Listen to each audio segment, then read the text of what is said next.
아테네고, 그 위쪽으로 또 이제 올라가면 뭐 데살로니가도 나오고 저 위쪽에 뭐 빌립보도 나오는데, 에베소는 오른쪽에 에베소라고 주황색으로 써 있습니다. 지금 터키 지역에 속해 있죠. 터키 지역에 속해 있고 그쪽에 항구 도시인데 그 당시 굉장히 큰 그런 도시이기도 합니다. 에게해를 둘러싸 있는 에베소, 고린도, 데살로니가, 빌립보 다 항구 도시인데 큰 도시마다 사도 바울이 가서 복음을 전하곤 했습니다. 지중해 아래쪽에는 이제 아프리카 대륙이 있고요. 네, 그 에베소는요, 그 당시에 교통과 무역의 중심지 역할을 했습니다. 그리고 고린도나 다른 지역하고는 달리 굉장히 문화적으로 앞서 있는 어떤 그런 지역이었어요. 문화적으로, 상업적으로, 또 철학적으로, 지식적으로 많이 앞서 있던 그런 지역입니다. 그래서 그 당시에 2만 5천 명이 들어가는 큰 연극장이, 대극장이 있었습니다. 그리고 체육관이 있었고, 음악당이 있었고, 뭐 목욕탕 등이 있었고, 지식인들을 위해서 큰 도서관이 있었고, 학교가 있었고, 뿐만 아니라 각종 미신들과 이방 종교들이 만연해 있었어요. 그리고 특히 그 지역에서 오랫동안 섬겨왔던 아데미 여신이 그 지역의 주된 신입니다. 24개의 젖가슴을 가진 풍요와 다산을 상징하는 이 여신을 섬겼는데, 그 여신을 숭배하기 위해 지어놓은 아데미 신전은 고대 사회 7대 불가 사이에 들어갈 정도로 어마어마한 규모였습니다. 길이가 자그마치 119m 정도 되었다고 얘기를 해요. 거의 큰 축구장 정도 사이즈 아닐까요? 세로로는 한 53m 정도 돼요. 신전인데 그 신전을 바치고 있는 기둥의 높이가 18m에서 20m 정도 됩니다. 그러면요, 보통 한 6층 정도 건물 높이 되는 기둥 하나가 그 정도예요. 이 건물 한번 보십시오. 기둥이 있잖아요. 근데 20m짜리 기둥이 있다고 하면 상상해 보세요. 근데 그 기둥이 자그마치 127개가 받치고 있는 어마어마한 사이즈의 그런 신전입니다. 지금은 기둥만 하나 남았어요. 화재가 나가지고 다 전소되었는데, 오늘날 세계문화유산 1호로 등록되어 있는 파르테논 신전의 4배 사이즈 정도 되었다고 해요. 에베소에 관련된 좀 몇 가지 사진들을 한번 좀 보여드리며 설명을 좀 드릴게요. 한번 보여주시죠.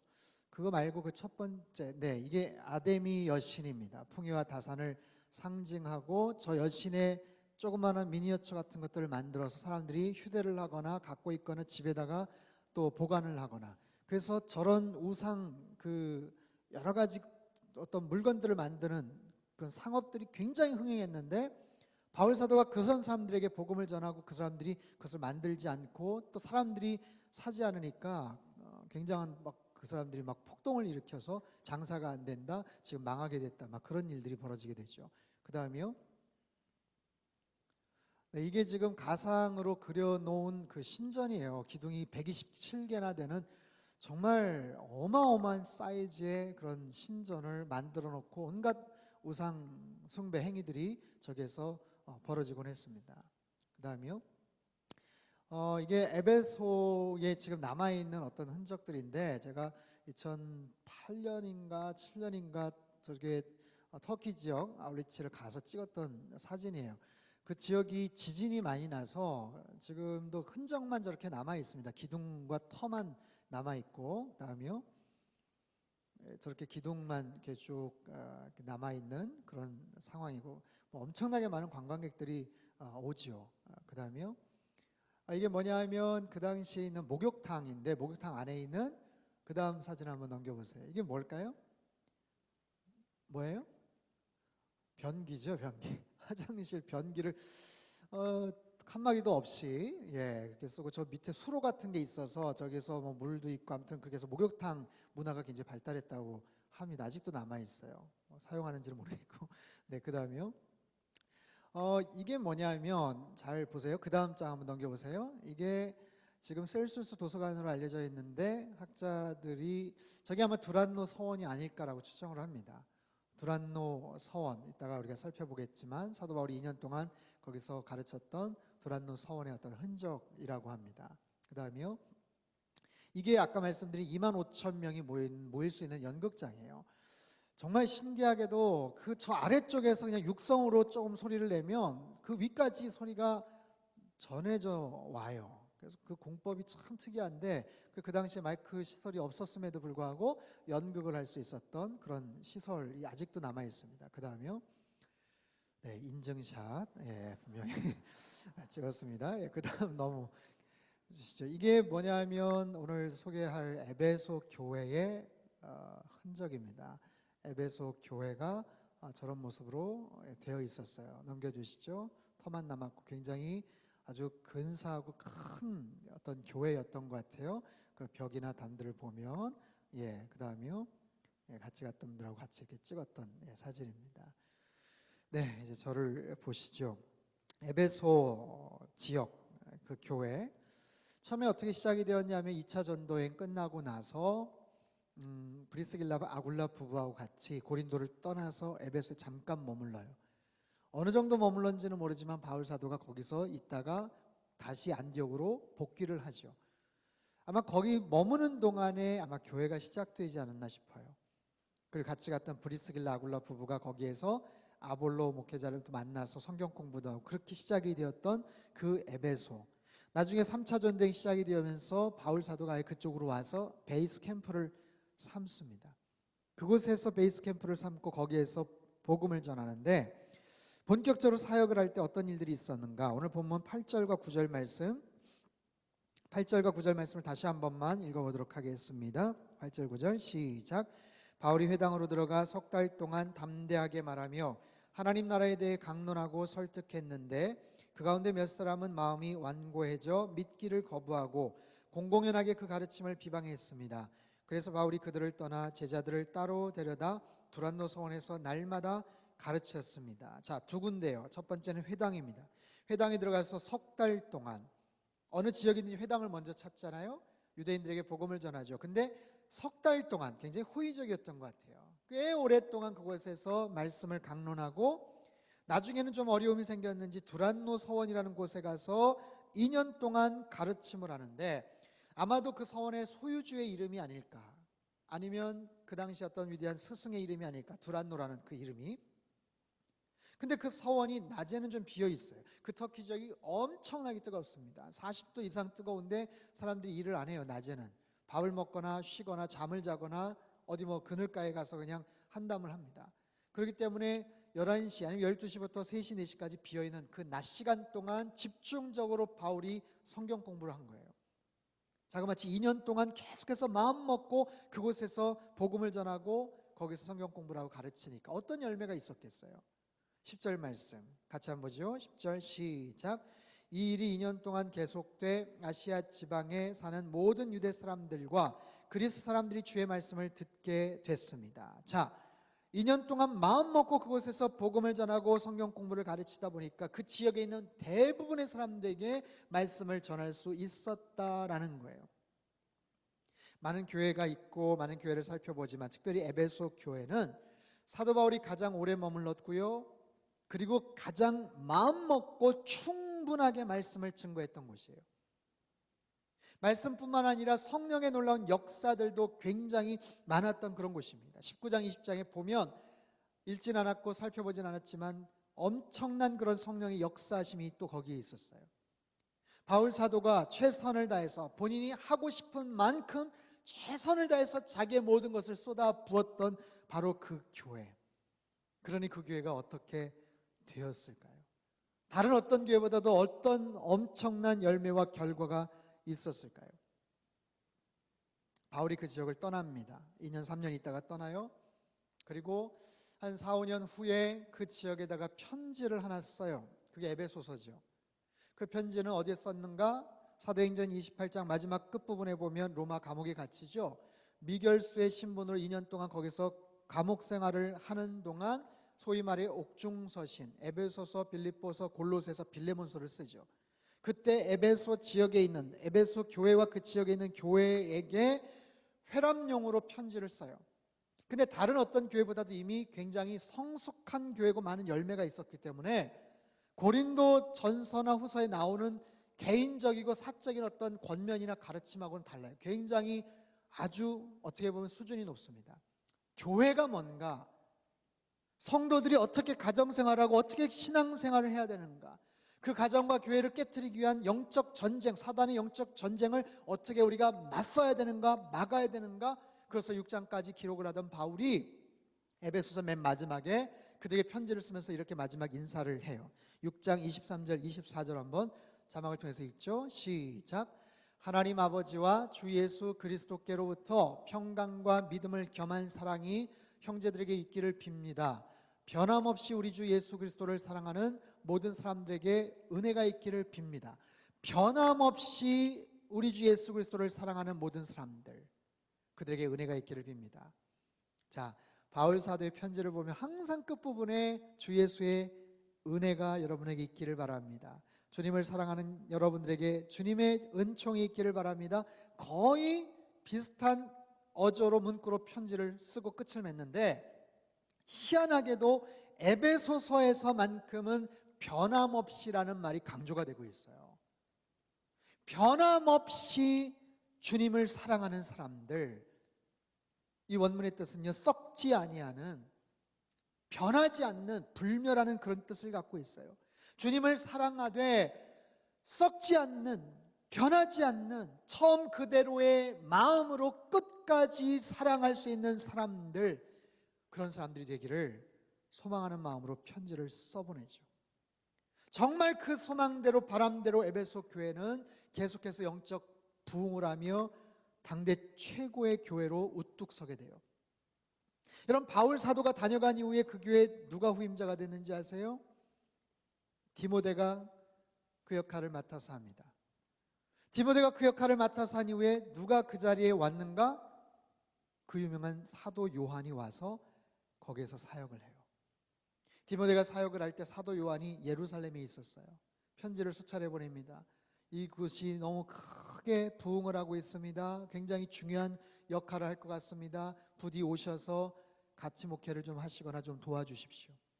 근데 그때 사도 요한은 뭐 하고 있었냐면 예수님의 어머니 마리아를 봉양하고 있었어요. 그 쉽게 자리를 뜨기가 어려운 상황이었습니다. 근데 AD 70년에 예루살렘 지역에 엄청난 핍박이 와서 많은 유대인들이 죽거든요. 그래서 그 이전부터 많은 유대인들이 조짐을 느끼고 피신을 하거나 떠나가곤 했어요. 그래서 그 차에 사도 요한이 어머니 마리아를 모시고 에베소로 건너갑니다. 그래서 그곳에서 거주하면서 나중에 목회를 이어받아서 목회해요. 어머니 마리아, 예수님의 어머니 마리아도 그곳에서 결국에는 숨을 다하게 되죠. 오늘날 에베소에 가면 죽기 전에 마리아가 기거했다라는 그런 장소가 아직도 남아있어요. 아직도. 그리고 그 주변 어딘가에 무덤이 있다라고 하는데 밝혀지진 않고 알려지진 않아요. 에베소 지역에는 의사 누가의 무덤도 있습니다. 묘소가 있어요. 놀랍게도 거기 가면 한글로 또 우리나라 어떤 분들이 가서 그렇게 써놨는데 그걸 없애지 않고 의사 누가의 묘역이라고 정말 이렇게 써놨어요. 에베소 지역은 정말 굉장히 중요한 어떤 역할들을 감당하는 곳이 됐고, 사도 바울, 디모데, 사도 요한, 그 이후에 폴리캅이라고 여러분 아시죠? 폴리캅, 파피아스, 안디바, 가이오와 같은 초대교회 정말 기라성 같은 귀한 일꾼들이 그곳을 지나가며 교회를 든든하게 세워요. 당연히 엄청난 영향력을 그 주변에 발휘하게 되죠. 거기에서 파생된, 거기에서 개척한 교회들이 골로새, 히에라볼리, 라우디게아, 소아시아 지역으로 가선 서머나, 버가모, 두아디라, 사대, 빌라델비아, 여러 교회들이 속속 세워지게 됩니다. 너무나도 귀한 사도 바울, 디모데, 사도 요한의 강한 영향력이 있었던 지역이고, 그래서 에베소는 나중에 처음에 예루살렘, 안디옥, 그 다음에 에베소가 하나의 선교 기지요, 센터가 되고 말아요. 자, 에베소 교회. 그 이후에는 어떻게 되었을까요? 열정적으로 복음을 전했고 변함없이 주님을 사랑했던 그들이, 그 교회가 그 이후에는 어떻게 될까요? 30년의 시간이 지나갑니다. 요한계시록에 보면 소아시아 지역의 7교회를 향한 주님의 메시지를 볼 수가 있어요. 그 메시지를 통해서 에베소 교회에 대한 주님의 칭찬을 우리가 살펴볼 수가 있어요. 요한계시록 2장 1절에서 3절 말씀 한번 읽어보죠. 시작. 너는 에베소 교회 사자에게 이렇게 써라. 오른손에 7뼈를 잡으시고 7금촛대 사이로 다니시는 이가 이렇게 말씀하신다. 나는 내 행위들과 내 수고와 내 인내를 안다. 또 내가 악한 사람들을 참지 못하는 것과 자칭 사도라고 하는 사람들을 시험해 그들이 사도가 아니라 가짜들이라는 것을 밝혀낸 것을 안다. 3절, 또 내가 인내하는 것과 내 이름을 위해 수고하되 게으르지 않다는 것을 내가. 자, 예수님께서 에베소 교회를 칭찬하시면서 쓰셨던 중요한 단어가 하나 있는데 안다라는 거예요. 알고 계신다라는 거예요. 뭘요? 그들의 수고를, 그들의 헌신을, 그들의 인내를 안다. 믿음 안에서 거짓된 사도들을 밝혀낸 것을 안다. 여러분, 그 당시 에베소 교회 문제가 뭐였는지 아세요? 두 가지 큰 어려움이 있었는데 첫 번째는 외부적인 탄압이에요. 그 당시에 황제 숭배가 아주 극렬했기 때문에 크리스찬들이 엄청나게 붙잡혀 들어갔어요. 사도 요한도 거기 사역하다가 반모섬에 끌려가서 채석장에서 정말 죽을 뻔하게 됐었죠. 실제로 그런 전 로마 제국에 펼쳐진 박해 때문에 그 당시에 70여 명의 순교자들이 에베소 지역에서도 그렇게 나타나게 돼요. 두 번째는요, 내부적인 그런 어려움이에요. 여러 이단 사이비 집단에서 거짓 사도들, 교사들이 교회로 침투합니다. 성도들을 만납니다. 그래서 헛된 교리와 가르침으로 자꾸만 혼동을 주는 거예요. 이미 예수님 돌아가신 지도 꽤 되셨고, 바울도 이미 순교를 했고, 예수님 살아계실 때 목격했던 증인들이 많이 세상을 떠난 상황에서 예수님이 이 땅에 성육신 하셨다는 것은 거짓말이다, 그건 가짜다 하면서 이상한 교리로 사람들을 혼동시켰던 사람들이 많았어요. 근데 그런 부분에 대해서 에베소 교회가 잘 감당했던 것 같아요. 내가 참고 이름을 위하여 견디고 게으르지 않은 것을 내가 아노라. 예수님의 칭찬이에요. 너희들의 수고와 헌신과 그 고통과 인내를 내가 아노라. 얼마나 힘들고 어려움 가운데서 여러분 신앙생활했겠어요. 안 그래도 이방 문화의 중심지, 상업과 경제와 종교의 이질적인 중심부에서 그렇게 믿음 생활을 한다는 것, 교회를 지킨다는 것 어렵죠. 힘들죠. 고통 가운데 거기까지 왔어요. 그런데 주님이 아신다고 말씀하세요. 여러분, 우리가 살아가면서 정말 우리를 힘들게 하는 건요, 힘들게 하는 그 자극, 그 문제라기보다는 그렇게 해서 참고 견디는 그 수고와 헌신을 아무도 몰라준다는 느낌이 들 때 힘들어요. 여러분, 가정 안에서도 그렇지 않습니까? 우리 여성분들, 아내분들이 정성껏 음식을 준비하고 뭔가를 준비했는데 수고했다는 말이 없어요. 나 먹고 왔어. 나 먹기 싫어. 입맛 없어. 안 먹겠다고 할 때, 기껏 차렸는데 잘 먹었다, 수고했다 이런 말 한마디 없을 때 서운한 거예요. 남자분들이 아니면 다른 데서 일하고 열심히 와서 애쓰고 왔는데 수고한다는 말 없을 때, 우리 자녀들이 학교에 가서 공부 열심히 하고 시험 보고 왔는데 결과에만 집중하고 수고한다, 애쓴다 이런 얘기 없을 때 힘든 거예요. 속상한 거예요. 일 자체가 힘들어서 지치는 게 아니라 그런 말 한마디를 때로는 듣지 못해서 지치게 되죠. 네, 여러분, 우리 주님께서 뭐라고 말씀하세요? 에베소 교인들의 모든 수고와 헌신과 그 지독한 인내를 내가 안다. 여러분, 그 말이 얼마나 큰 위로가 그들에겐 되었겠어요. 마찬가지로 우리 주님께서는 우리 모두의 수고와 주님을 향한 우리의 사랑과 헌신과 교회를 위해서 애쓰는 그 모든 것들을 알고 계세요. 말은 안 하지만, 어디서 드러내지는 않지만, 교회 많은 우리 리더십들, 팀장님들, 순장님들 안 그런 척 표현은 안 하지만 때로는요, 순모임 끝나고 나서 저한테 굉장히 어려움, 속상함들을 토로하시는 순장님들도 더러 계셨어요. 순모임 안에서는 안 그런 척, 괜찮은 척 그렇게 잘 이끌어 가시지만 그 마음속에 당한 속상함과 상처도 힘든 것들, 교회 생활 뿐이겠습니까? 여러분, 이곳에서 살아간다는 것 자체가 그렇잖아요.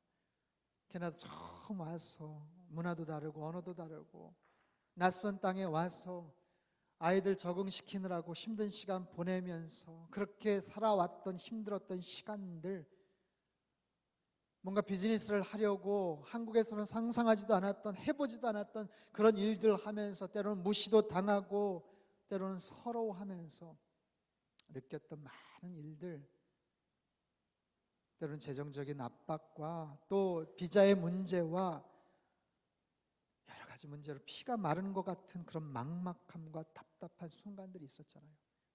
누군가에게 하소연도 못하고 눈물로 그냥 혼자 밤을 지새웠던 그 모든 아픔과 속상함들, 우리 주님이 다 알고 계신다고 말씀을 하세요. 알고 계신다.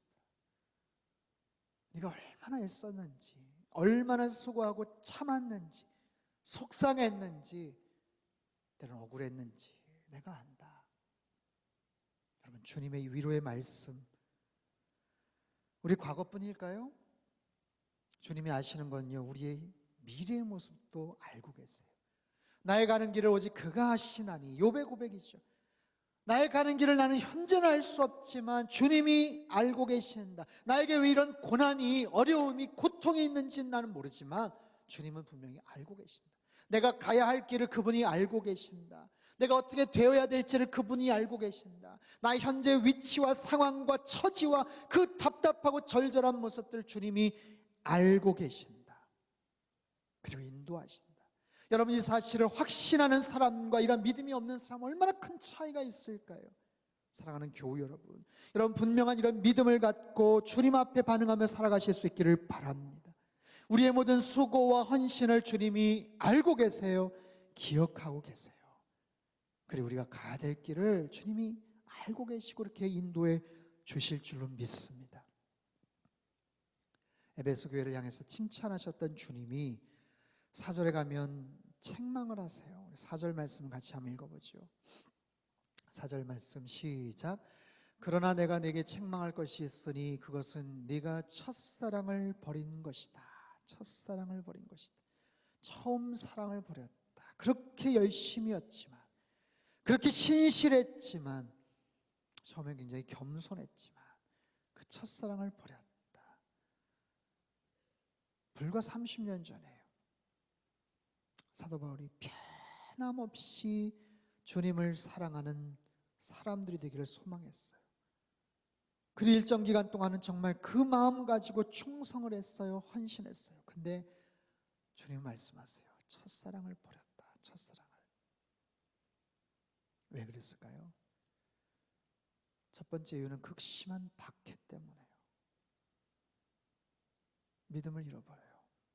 많은 순교자들도 있었지만 많은 배교자들도 있었어요. 죽음 앞에서,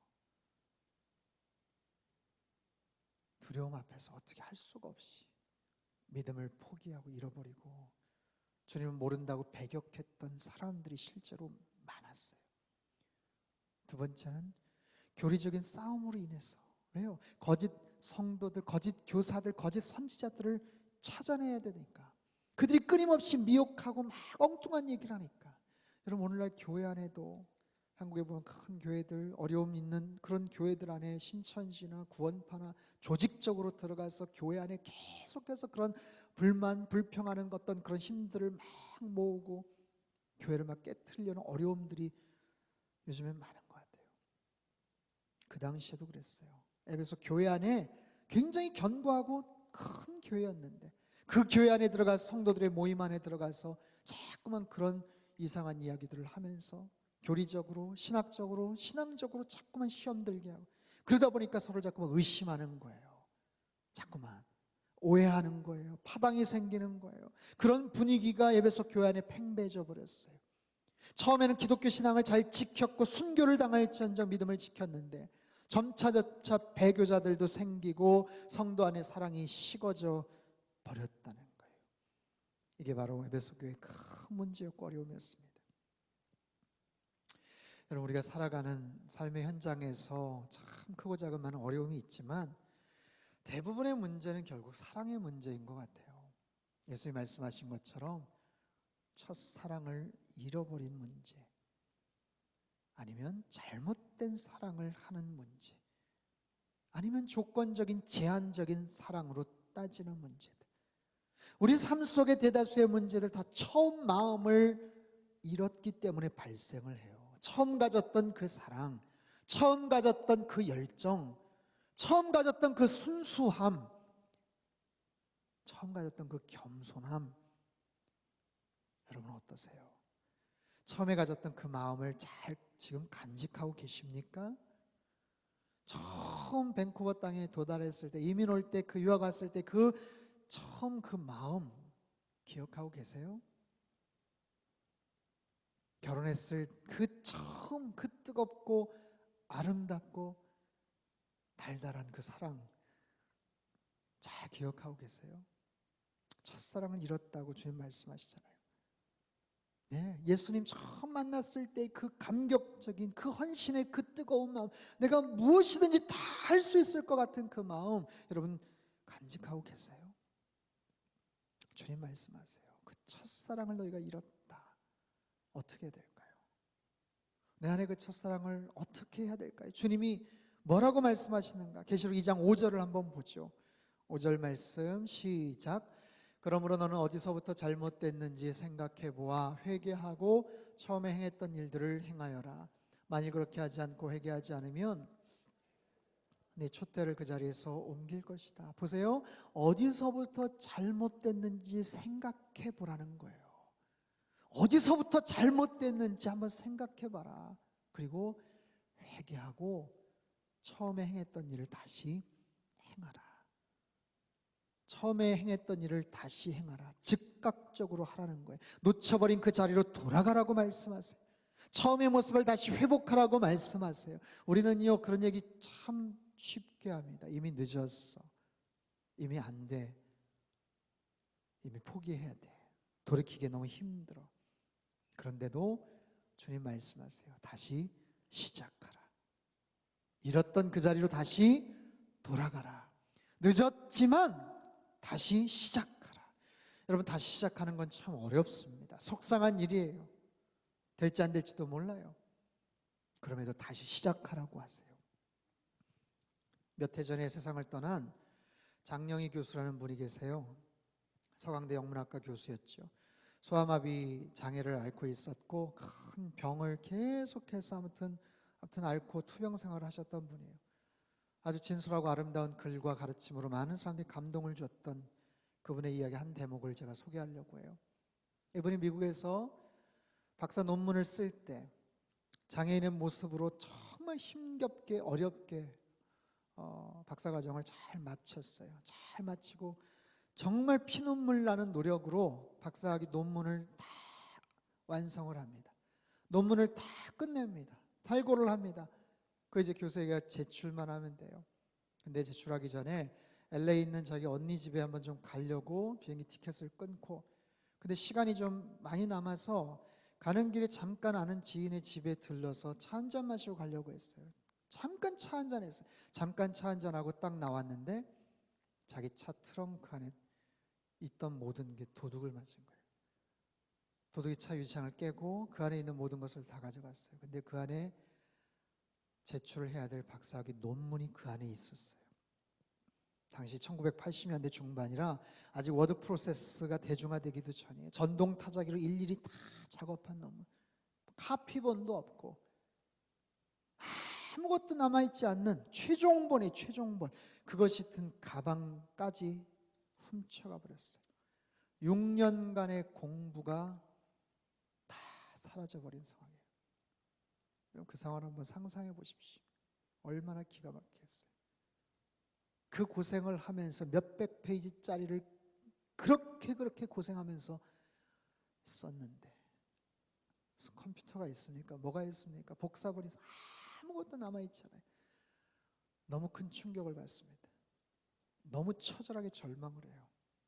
자기 기숙사로 들어갑니다. 그리고 3일 동안 아무것도 할 수 없이 그냥 펑펑 울었다고요.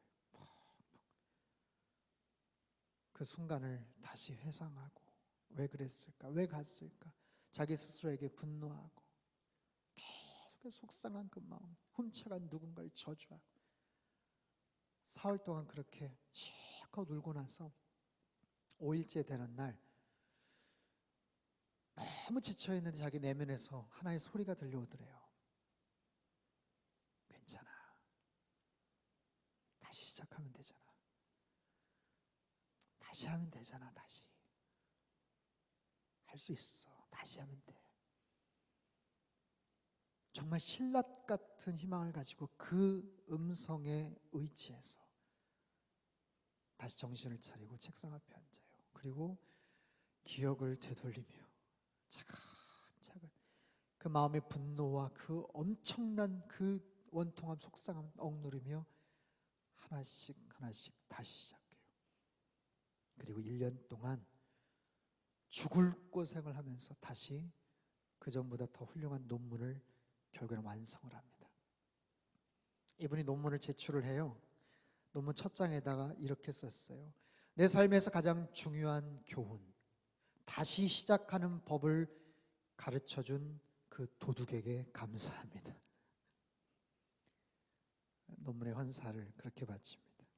사랑하는 교우 여러분, 한 해가 저물어 갑니다. 여러분 2013년도 여러분 스스로 어떻게 평가하세요? 어떻게 만족하셨습니까? 계획하시고 소망하신 일들 많이 이루셨어요? 아니 못한 부분들 많이 있습니까? 괜찮아요. 다시 시작하면 됩니다. 하나님 우리에게 2014년도를 또 주셨어요. 아무런 우리가 잘한 것도 없는데 365일 하얀 백지와 같은 도화지와 같은 새로운 시작을 저희들에게 준비해 놓고 계세요. 그래서 혹여 미진하고 아니면 부족하고 아쉬웠던 게 있으면 여러분 다시 시작하면 돼요. 다시 출발하면 돼요. 다시 힘을 내서 시작하면 돼요. 하나님께서 우리에게 주신 최고의 은혜와 축복은 회복의 축복이에요. 하나님이 제일 잘하시는 것 중에 하나는 다시 시작하시는 일입니다. 그리고 다시 시작하는 사람을 도와주시는 일이에요. 우리는 주님 안에서 얼마든지 다시 시작하고 회복할 수 있음을 믿으시기를 바랍니다. 여러분 절대로 포기하지 마시고 절망하지 마시고 다시 시작하시면 돼요. 첫사랑을 회복하는 것, 그리고 변함없이 그 사랑을 지속시키는 것, 굉장히 어렵지만 방법은 있어요. 그 유일한 방법이 뭔지 아세요? 우리 안에 더 큰 사랑을 항상 만나는 거예요.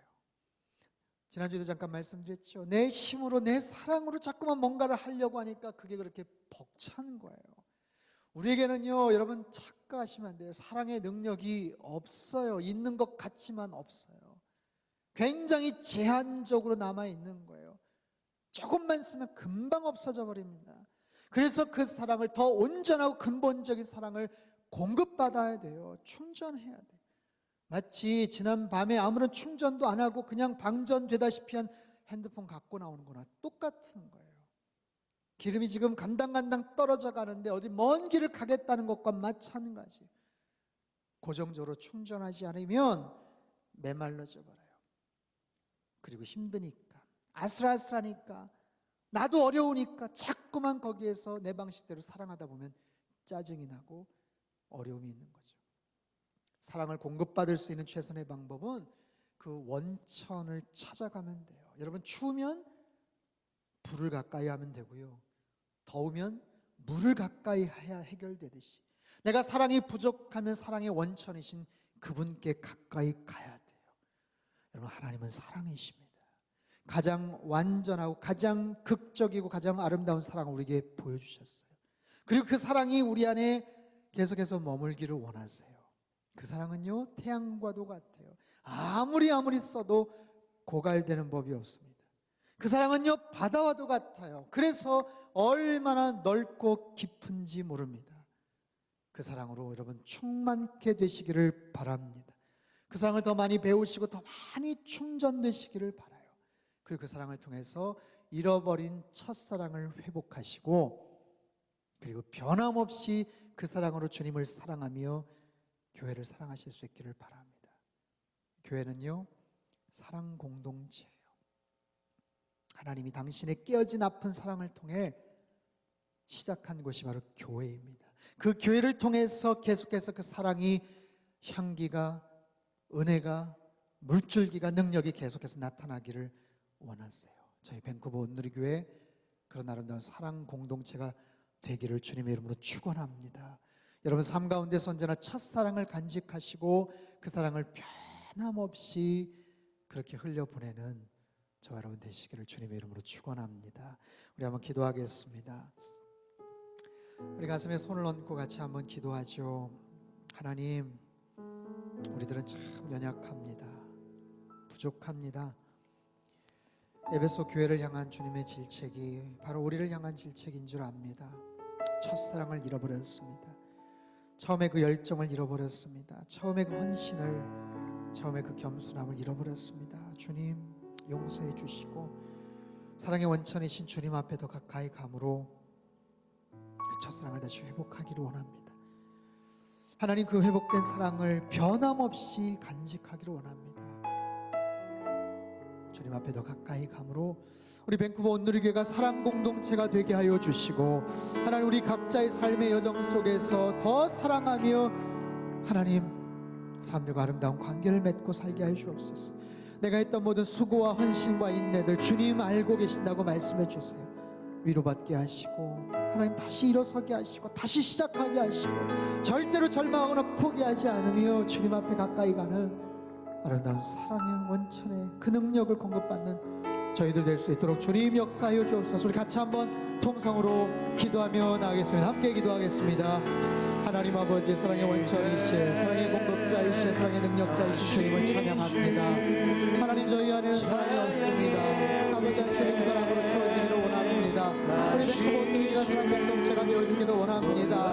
하나님, 내가 가진 그 제한적인 사랑으로 사랑하려고 하다 보니 그렇게 삐걱거리고 하나님 냄새가 나고 어려움이 없습니다. 주님, 참으로 내 안에서 사랑이 충만해질 수 있도록 주님 역사하여 주옵소서. 그 사랑으로 충만하게 채워지게 하시고 하나님 변함없이 주님을 끝까지 사랑하는 저희들 되게 도와주옵소서. 하나님, 끝까지 포기하지 않기를 원합니다. 다시 시작하기를 원합니다. 주님께서 우리의 수고와 아픔과 인내를 하신다고 말씀해 주시니 하나님 위로받게 하시고 앞으로의 나의 가는 길을 주님께서 알고 계십니다. 주님께서 이끌어주시고 축복하여 주옵소서. 날마다 주님 사랑 가운데 거하는 하나님의 거룩한 백성들 되게 도와주옵소서. 하나님 아버지, 우리 안에 잃어버린 첫사랑이 회복되기를 바랍니다. 처음에는 그러지 않았는데 시간이 지나면서 처음에 가졌던 그 성실함과 그 열정과 순수함과 겸손함을 잃어버렸던 저희들, 하나님 다시 첫사랑을 회복하게 하여 주시고 변함없이 주님을 끝까지 사랑하는 저희들 되게 하여 주옵소서. 다시 시작하는 것이 힘들고 어렵지만 절대로 포기하지 않게 하시고 주님, 우리의 모든 수고와 아픔과 인내를, 눈물을 주님 아신다고 말씀해 주시니 감사합니다. 우리 앞으로의 가는 길도 주님께서 알고 계시고 그렇게 인도해 주실 줄로 믿습니다. 사랑하는 우리 밴쿠버 온누리교회가 사랑이 넘치는 사랑 공동체가 되게 하시고 이 안에서 풍성하고 바다와 같은 다함이 없는 아버지의 사랑이 날마다 흘러 넘치게 하여 주시옵소서. 귀하신 예수님의 이름으로 감사하며 기도하옵나이다. 아멘. 할렐루야. 우리 사랑하신 우리 주님께 감사와 영광의 박수 드리도록 하겠습니다. 오늘 비전 헌금은요, 우리 차세대를 위해서, 우리 청년부 아울리치를 위해서 그렇게 사용이 됩니다. 오늘 비전 헌금 특수는요, 저하고 제 아내가 찬양을 하도록 하겠습니다. 부족하지만 또 언제 이런 기회가 있을까 싶어서 그렇게 준비를 했습니다. 하나님의 은혜라는 곡인데 에코 좀 많이 이렇게 넣어주시고 여러분, 저는 아마추어지만 또 프로가 있으니까 제가 의지해서 이렇게 찬양을 하도록 하겠습니다.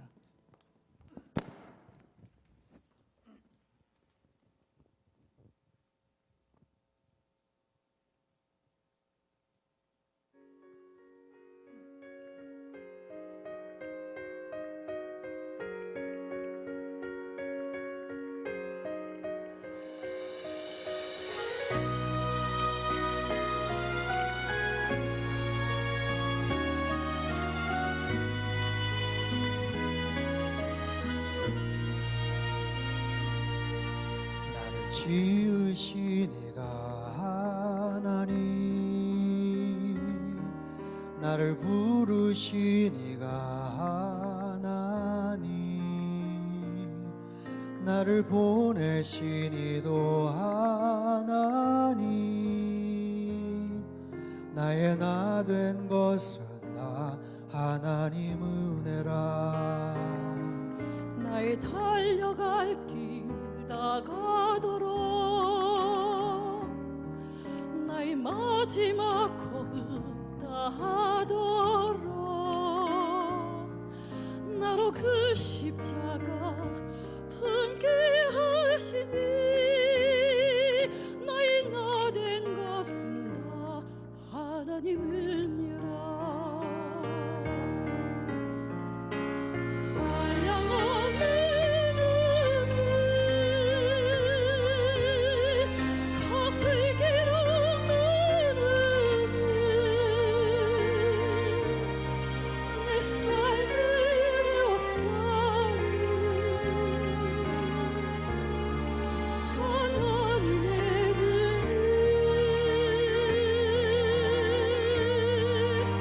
주저함 없이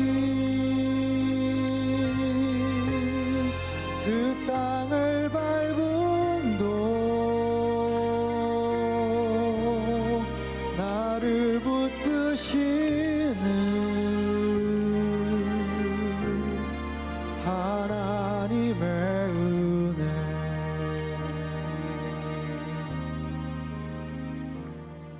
나를 지으신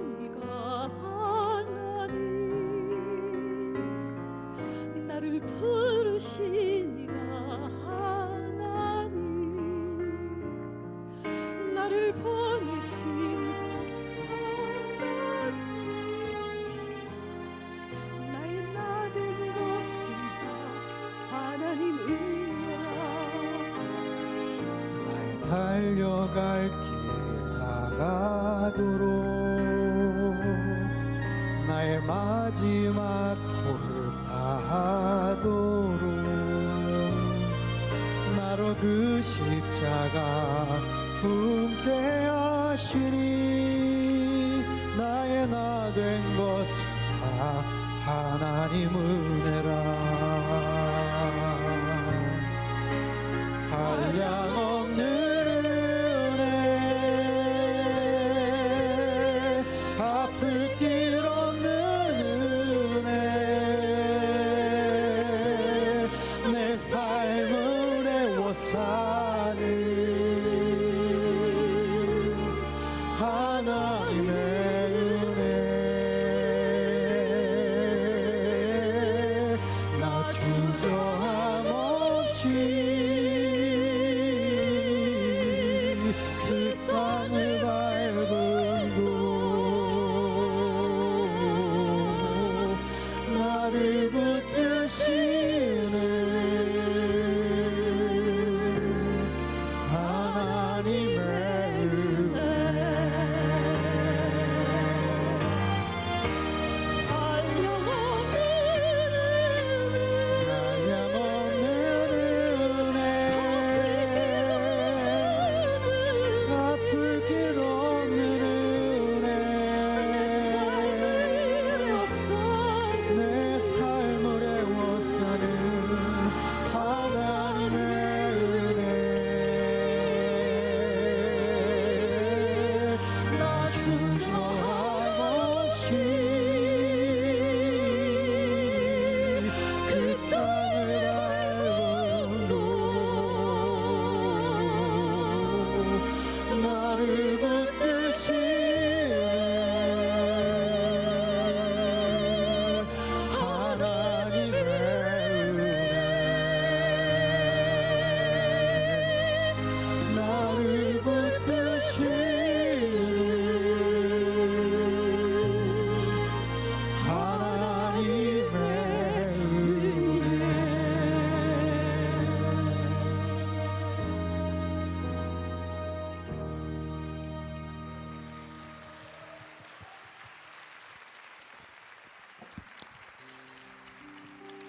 네, 귀한 찬양 감사합니다라고 늘 이렇게 멘트를 했는데 쑥스럽네요.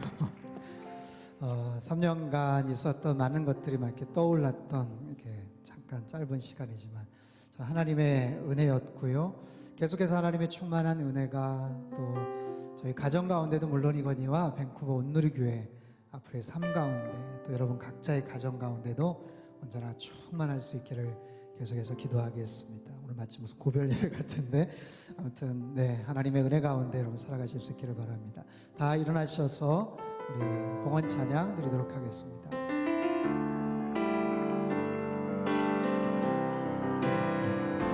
주님 내가 여기 있사오니 나를 보내소서. 나의 마음 나의 온 주께 드리오니 주 받으옵소서. 주님 내가 여기 있사오니 나를 써주소서. 가진 것 모두 다 주께 드리오니 주 받으옵소서. 할렐루야 할렐루야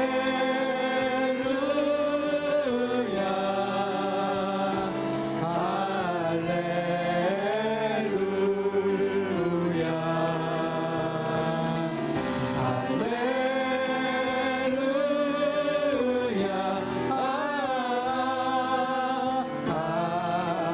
할렐루야.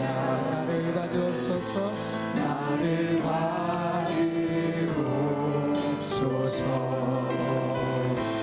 나를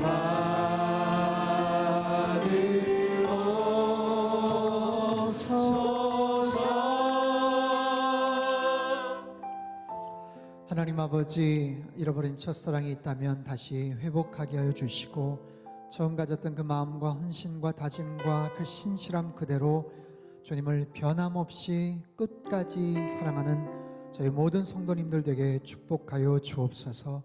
다시 시작하게 하시고 다시 회복되게 하시고 절대로 포기하거나 절망하지 않게 하시며 주님 바라보며 힘차게 나아가는 하나님의 거룩한 백성들, 에베소 교회 같은 귀한 교회 될 수 있도록 주님 저희 밴쿠버 온누리교회를 축복하여 주옵소서. 이 시간 정성껏 구별하여 예물 드린 손길들마다 그 가정과 산업과 하나님 모든 건강과 자녀손들의 앞길 가운데 신령한 놀라운 은총으로 함께하여 주시고 예물이 쓰여지는 모든 곳에 하나님의 은혜가 하나님의 사랑이 충만하게 임하게 축복하여 주옵소서. 귀하신 예수님의 이름으로 기도하오며 이제는 우리 주 예수 그리스도의 크신 은혜와 하나님 아버지의 다함없는 사랑하심과 성령님의 감동하심과 교제교통 충만케 하심의 역사가 오늘 주신 말씀 마음속에 새기고 다시 한번 첫사랑을 회복하며 끝까지 변함없이 주님만을 더욱더 사랑하기를 소망하고 결단하는 이 자리에 모인 모든 사랑하는 주 백성들 한 사람 한 사람 머리 위에와 지금도 전 세계 곳곳에서 목숨 걸고 귀한 복음 증거하시는 선교사님들 그들의 가정과 사역 위에와 우리 조국 대한민국과 전 세계 흩어진 오늘의 비전 교회 위에와 우리가 발을 들고 살아가는 이 땅 캐나다 땅 위에 이제로부터 영원토록 함께 하시기를 간절히 축원하옵나이다. 아멘.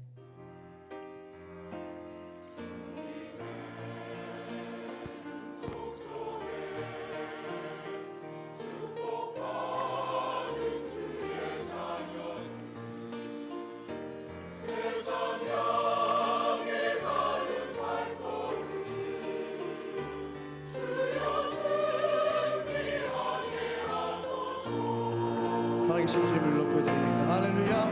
살아계신 주 나의 참된 소망 걱정 근심 전혀 없네. 사랑의 주를 밝히